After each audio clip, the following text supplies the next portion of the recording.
வணக்கம், வந்தனம், நமஸ்தே, நமஸ்கார். இது உங்கள் ஜெயாபி.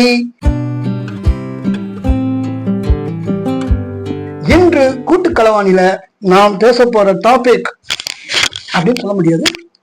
ஏன்னா இதுல நிறைய விஷயங்களை அவங்க கூட நான் ஷேர் பண்ணிக்கணும்னு நினைக்கிறேன். வாங்க பழகலாம். இதுல என்ன அப்படின்னா, எங்க ஸ்கூல் டேஸ்ல எங்க வீட்டுல வீட்டுக்கு பக்கத்துலயே தான் எங்க ஸ்கூல்லாம் இருக்கும். அதனால நாங்க சாப்பாடு எல்லாம் எடுத்துட்டு போக மாட்டோம்.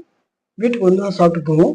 அப்படி சாப்பிட்டு போகும்போது மத்தியானம் வரோம் அப்படின்னா, ஒரு வீட்டுக்கு வந்துட்டு சாப்பிட்டுட்டு திருப்பி ஸ்கூலுக்கு போகணும் அப்படின்னும் போது பக்கத்துல தானே இருக்கு. அதனால எங்க எங்க எங்க அப்பா என்ன பண்ணுவாரு, வீட்டுல எப்ப பார்த்தாலும் கெஸ்ட் வந்துட்டே இருப்பாங்க. அவங்க கெஸ்ட் வர்றதுனால அவங்கள சினிமாக்கு அனுப்புவாரு எங்க அப்பா. வந்த கெஸ்ட்டுக்கு அப்படி அனுப்பும்போது பாத்தீங்கன்னா, எங்க வீட்டுக்கு வர கெஸ்ட் வரவங்க அவங்க எல்லாரும் கிளம்பிடுவாங்க. ஆனா வீட்டுல இருக்கிறவங்களுக்கு ரொம்ப கம்மியான ஆளுங்களை தான் அனுப்புவாரு. அதாவது வீட்டுல யார் இருக்காங்க அப்படின்றத பார்த்து. எங்க வீட்டுல 2-3 பேருக்கு சினிமா பிடிக்காது, அதை அவாய்ட் பண்ணிடுவாங்க மட்டுமா. ஆனா எனக்கெல்லாம் சினிமா பிடிக்கலாம்னு சொல்ல முடியாது, ரொம்ப பிடிக்கும் எனக்கு. நான் அப்படியே வெயிட் பண்ணிட்டே இருப்பேன். எங்க அப்பா என் பேரை கூப்பிட்டு மனசுக்குள்ள வேண்டிட்டே இருப்பேன் சாமியை. ஜெயராம் அப்படின்னு வேகமா நிற்பேன். நீங்க மத்தியானம் என்ன கிளாஸ் இருக்கு, என்ன இருக்கு அப்படின்னு கேட்பாரு. கார்பரேஷன் ஸ்கூல் தானே, போடலாம் அப்படியே பார்த்துட்டு இருப்பேன். போயிட்டு வா அப்படின்னு அவர் போயிட்டு வான்னு சொன்னாங்க, ரொம்ப சந்தோஷமா இருக்கும். அப்படியே மதுரையில தான் நாங்க குடியிருந்தோம். ஸோ மதுரையில குடியிருக்கிறதுனால அங்க இருக்கிற மிக பிரபலமான தியேட்டர்ல படம் பார்க்க அனுப்புவாங்க. அதுல பலதரப்பட்ட படங்கள் இருக்கும். குடும்ப படங்கள் இருக்கும், மசாலா படங்கள் இருக்கும். மசாலா படங்கள் கமர்ஷியல் படங்கள் என்ன, ஃபைட் தான். எம்ஜிஆர், சிவாஜி, ஜெய்சங்கர், அசோகன் இவங்க நடித்த படங்கள். என் தங்க எப்பயுமே அவளுக்கு அவ பிரசன்ட் தான். எப்பயுமே அவளுக்காகவே சில படங்கள் கூட்டு போவாங்க, சின்ன பசங்க படங்கள்னு சொல்லிட்டு. நான் அப்ப பார்த்த படங்கள்ல ரொம்ப பிரபலமா நான் ஃபீல் பண்றது திக்கு தெரியாத காற்றுன்னு ஒரு படம். அந்த பிக்சரைசேஷன் நல்லா இருந்தது, டைரக்ஷன் நல்லா இருந்தது. அந்த காலகட்டத்துல எங்களுக்கு மிகவும் பிடித்த படம் அது. அதுல ஒரு பாட்டு கூட வரும், பூ பூவா பறந்து போகும் பட்டு பூச்சி அக்கா நீ. அந்த பாட்டு மிக சிறப்பான பாடல். யாரு கொடுத்த நீ போட்டு இருக்கிறது யாரு கொடுத்த சொக்கா அப்படின்னு என் தங்கச்சி அந்த பாட்டு ரொம்ப அழகா பாடுவாங்க. அப்புறம் இது ஒரு விஷயம், எனக்கு சினிமா போயிட்டு வந்தா மறுநாள் ஸ்கூல்ல போயிட்டு சும்மா அப்படி இருந்தது இப்படி இருந்தது அது இது பயங்கரமா நாங்க இன்னும் எக்ஸ்ட்ரா ஃபிட்டிங் எல்லாம் போட்டு மானே தேனே பொன்மானே எல்லாம் போட்டு ஸ்கூல்ல இஷ்டத்துக்கு அள்ளி விடுறது. அது அது எனக்கு கதை சொல்லிகள்னு சொல்லுவாங்க இல்லையா, அந்த கதை சொல்ற ஆர்வம் சின்ன வயசுல இருந்து அந்த ஸ்கூல் டேஸ்ல இருந்து எனக்கு வந்தது. என்னை சுற்றி ஒரு 10-12 பேர் இருப்பாங்க, அவங்களுக்கு நான் கதை சொல்றேன். இரும்பு கை, மாயாவி, அப்புறம் நான் படித்த காமிக்ஸ்ல இருக்கிறது, அந்த காலத்து காமிக்ஸ்ல வர படங்கள், கோகுலம்ல வர படங்கள், இதெல்லாம் படக்கதையெல்லாம் படிச்சுட்டு அதை அப்படியே அவங்களுக்கு எக்ஸ்பிளைன் பண்ணுவேன். அப்படியே போய் கரெக்டா காய் வச்சாருன்னா அவருக்கு அப்படியே காணாம போயிடுவாங்க. இரும்பு கை மட்டும்தான் இருக்கும். அப்படியே எல்லாரும் அப்படியே ஆச்சரியமா பார்த்துட்டு இருப்பாங்க. ஒவ்வொரு நாளும் ஒவ்வொரு விதமான கதைகள் சொல்லுவேன். இது என்னுடைய ஸ்கூல் டேஸ்ல எனக்கு மிகவும் பிடித்தமான ஒரு பொழுதுபோக்கு, பிடித்தமான ஒரு விஷயமா இருந்தது. அதே மாதிரி எங்க அண்ணன் நல்லா பாடுவார். எங்களுக்கு சினிமாவை சொல்லி கொடுத்தது முக்கிய பங்கு எங்க அண்ணனுக்கு உண்டு. சினிமா பற்றி எனக்கு ஆர்வம் வந்தது அவரை வைத்துதான். சிவாஜி மாதிரி அப்படி நெற்றியை சுருக்கி ஏற்றி பேசுறதாகட்டும், அவர் சொல்லும் வசனங்களாகட்டும், அவர் மாதிரியே வாயசைப்பாரு. சிவாஜி கணேசன் மாதிரியே பாடுவாரு. அவரை பார்க்கும்போது எங்களுக்கெல்லாம் மனசுக்குள்ள ஒரு சந்தோஷம். நேரில் சிவாஜியே எங்களுடன் இருந்து பாடினால் எப்படி இருக்கும், அப்படி எங்களை உணர வைத்து விடுவார். அது ஒரு காலகட்டம். வீட்டுல சொந்தக்காரங்களாம் நிறைய வருவாங்கன்னு சொன்னேன் இல்லையா, அவங்க வரும்போது பாத்தீங்கன்னா நிறைய தின்பண்டங்கள்லாம் கொண்டு வருவாங்க. சில பேர் வெறும் கையா கூட வருவாங்க. யாராவது தின்பண்டம் கொண்டு வந்தா எங்களுக்கு ரொம்ப சந்தோஷமா இருக்கும். ஐயா இன்னும் 2 நாளைக்கு சந்தோஷமா ஏதாவது ஈவினிங் சாப்பிட்டு ஏதாவது இருக்கும் சொல்லிட்டு சாப்பாட்டு விஷயத்துல நான் ரொம்ப பசி தாங்க மாட்டேன். எல்லாரும் எந்திரிச்சு போயிடுவாங்க, சாப்பாடு போட்டு எல்லாரும் சாப்பிட்டுட்டு எந்திரிச்சு போயிடுவாங்க. நான் மாத்திரம் எந்திரிச்சு போகாம அப்படியே உட்காந்துட்டே இருப்பேன். எங்க அம்மா அப்படியே பார்ப்பாங்க. எனக்கு தெரியாது, எங்க அம்மா தனக்கு வைத்திருக்கும் உணவை எனக்கு கொடுப்பாங்க. அது எனக்கு தெரியாது. அவங்க என்ன செய்வாங்க, போக எந்திரிச்சு போ அப்படின்னு சொல்ல மாட்டாங்க. வாயால என்ன பார்த்து அப்படி சொல்ல மாட்டாங்க. என்ன செய்வாங்கன்னா, ஒரு அரை இல்ல ஒரு இட்லி கூட அந்த மாதிரி ஏதாவது ஒண்ணு வச்சுட்டு கொடுப்பாங்க. இல்லை அப்படின்னா ரொம்ப இதுன்னா பழைய சாதம் சாப்பிடு அப்படின்றாங்க. எனக்கு பழைய சாதம் சாப்பிடுறதுன்னா ரொம்ப இஷ்டம்.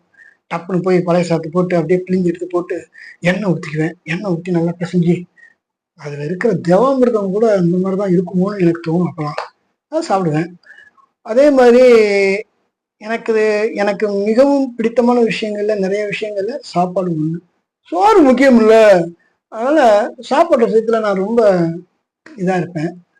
ஒரு நாள் கிழமை வந்தா வீட்டுல வந்து விருந்து மாதிரி தான் தடபுடலா இருக்கும் சாப்பாடுலாம். சாப்பிட்டுட்டு வயிறு செரிக்காம வாந்தி எடுத்திருக்கேன். எனக்கு பேர்லாம் உண்டு. கபந்தன் அப்படின்னு சொல்லுவாங்க. அப்படியே எல்லாத்தையும் முழுசு முழுசா இருக்கா அப்படின்னு. சின்ன வயசுல நான் வந்து இப்படி இது பண்ணிட்டு இருக்கனால என்ன வண்டு பிடிக்குன்னு சொல்லுவாங்க. என் சின்ன வயசுல ரொம்ப வீரதீரமா இருப்பேன். வீரதீரம்னா என்ன, பசங்கள்கிட்ட வந்து அப்படியே நம்மளுடைய படத்தெல்லாம் படம் பார்க்குறோம் இல்லையா, படத்துல வந்து ஃபைட்லாம் இருக்கும் இல்லையா, பெல்ட் திக்காட்டி சுத்துறது இது பண்றது எல்லாம். ஏன்னா லைன் பசங்க தான் வர்றது, பூரா போலீஸ்காரங்க பசங்க வருவாங்க. ஸோ அவங்க கிட்ட வந்து எங்களுடைய வீரதீரங்களை காமிக்கிற அவன் எங்க அண்ணன் கொஞ்சம் பயந்தோடி. நானும் என்னுடைய அண்ணன் இருவருமே பார்ப்பதற்கு இரட்டை பிள்ளை இருப்போர் இருப்போம். ட்வின்ஸான்னு கேட்பாங்க, அந்த மாதிரி தான் இருப்போம். எங்களுடைய உருவ ஒற்றுமை வந்து எங்க அம்மா ஜாட எங்க அண்ணன், எங்க அப்பா ஜாட நான். ஆனா 2 பேரும் ஹைட் ஒரே ஹைட்டா இருப்போம். என்ன சின்ன வயசுல என்ன எல்லாரும் வினிக்கு தான் சொல்லுவாங்க. அதுக்கு அர்த்தம் எனக்கு தெரியாது. அப்புறம் தான் மிகச்சிறிய பொருள் அர்த்தம்னு புரிஞ்சுது. அப்ப எனக்கு எது ஒண்ணுனாலும் எங்க அண்ணனை யாராவது இது பண்ணாங்கன்னா எனக்கு பிடிக்காது. இறங்கிடுவேன், களத்துல இறங்கிடுவேன். இந்த வேட்டை படத்துல மாதவன் ஆரியா மாதிரிதான். எனக்கு அந்த வேட்டை படம் பாக்குறப்ப எனக்கு அந்த பழைய ஞாபகம்லாம் வந்தது. கொஞ்சம் படிக்கும்போது நான் வந்து படிக்கும்போது ரொம்ப படிப்புல கொஞ்சம் ஆர்வம் காட்டுவேன். படிப்புல ஆர்வம் ஜாஸ்தினா இங்கிலீஷ் எந்த சப்ஜெக்ட்ல ஃபெயிலாலும் இங்கிலீஷ்ல ஃபெயில் ஆக மாட்டேன், பாஸ் ஆயிடுவேன். இங்கிலீஷ்ல வந்து பாத்தீங்கன்னா சம்மரி எழுத சொல்லியிருந்தாங்க தீபாவளி பத்தி. இது கண்டிப்பா சொல்லி ஆகணும். சம்மரி எழுத சொல்லியிருந்தாங்க தீபாவளி பத்தி சொல்லும்போது எனக்கு என்ன தோணுச்சு, எழுதிட்டே வந்தேன்.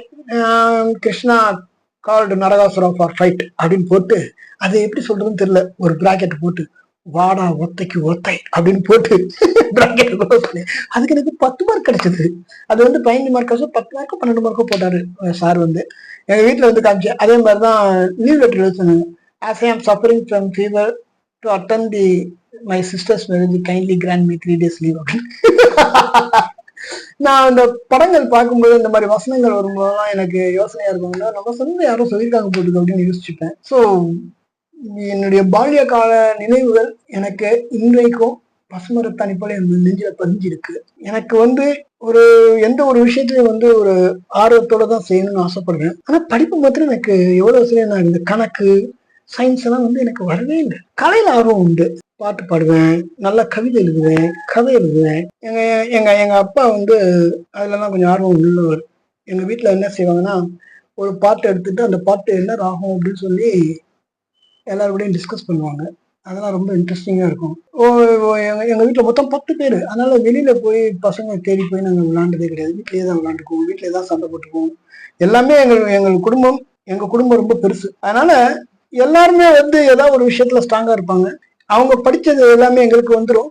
எனக்கு இந்த முழு பரீட்சை வந்துச்சு, முழு பரீட்சை முடியுது அப்படின்னா எனக்கு கடுப்பா இருக்கும். ஏன்னா இந்த எங்க அம்மா என்ன செய்வாங்கன்னா, கொஸ்டின் பேப்பர்ஸ் பேங்க் மாதிரி. இப்ப இந்த கொஸ்டின் பேப்பர் பேங்க்ன்றாங்களே, கொஸ்டின் பேப்பர் அந்த 5 வருஷத்துக்கு முன்னால 10 வருஷத்துக்கு முன்னால கொஸ்டின் அப்பயே எங்க அம்மா பண்ணிட்டாங்க.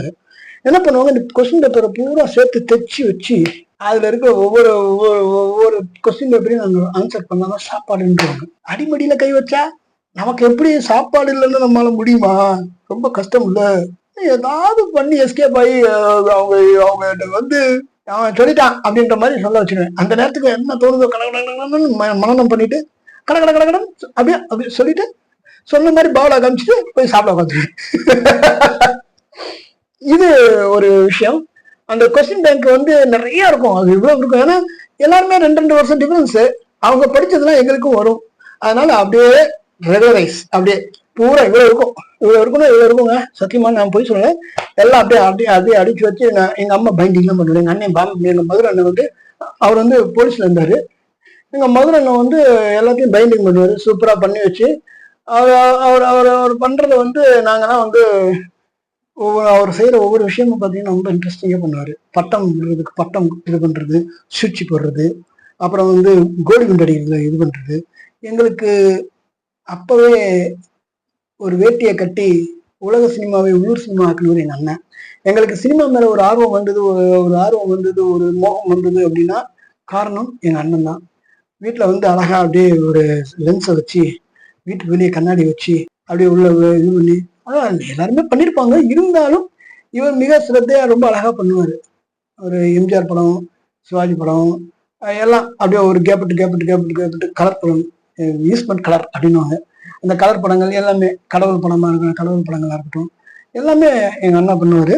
மொத்தத்துல அதாவது எங்கள் சந்தோஷம், எங்களுடைய வாழ்வியல் மிக மிக எளிமையானது, அழகானது, அற்புதமானது. யாருக்கும் கிடைக்காத வரம் அது. இப்ப இருக்கிற பசங்களுக்கோ இல்லை இப்ப இருக்கிற ஜென்ரேஷனுக்கு அது கிடைக்க வாய்ப்பே கிடையாது. அதை நாங்கள் அனுபவித்தவர்கள். சைக்கிள் டயரை வச்சு அப்படியே ஓட்டிட்டு போவோம். பணம் பணம் இருக்கு இல்லையா, அந்த பணம் நுங்கு எடுத்த பிறகு அந்த 2 இருக்கும் ஓடு, அதை ஒரு கம்பை வச்சு குத்திட்டு சென்டர்ல அப்படி வி ஷேப்ல ஒரு கம்பு ரெடி பண்ணி அதை வச்சு அப்படி தள்ளிட்டே போவோம்.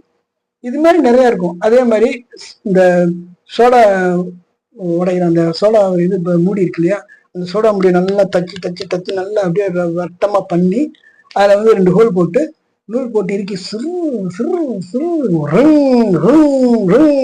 அப்படி அது ரொம்ப பார்க்கறதுக்கு ரொம்ப அருமையா இருக்கும். இதையெல்லாம் நாங்கள் அனுபவித்தவர்கள். அந்த பால்ய காலத்திலே அந்த சமயத்துல எந்த எந்த ஒரு விஷயமே எங்களுக்கு மிகவும் பிடித்தமானதாக தான் இருந்தது. மதுரையில் இருந்ததால் நிறைய நிறைய விஷயங்கள் நாங்க அந்த காவல்துறையில எங்க அப்பா இருந்தாலும் அந்த காவல்துறையை சுற்றியே தான் எங்கள் வாழ்க்கை அமைந்தது. எங்களுடைய வாழ்க்கை மோஸ்ட் ஆஃப் த டைம் நாங்க அந்த போலீஸ் அந்த இதை சரௌண்டட் தான் நாங்க இருந்தோம். ஸோ இன்னும் சொல்லிக்கொண்டே போகலாம். மீண்டும் வருகிறேன். Thanks for listening and kindly support and subscribe. இது உங்கள் ஜேஆர்டி.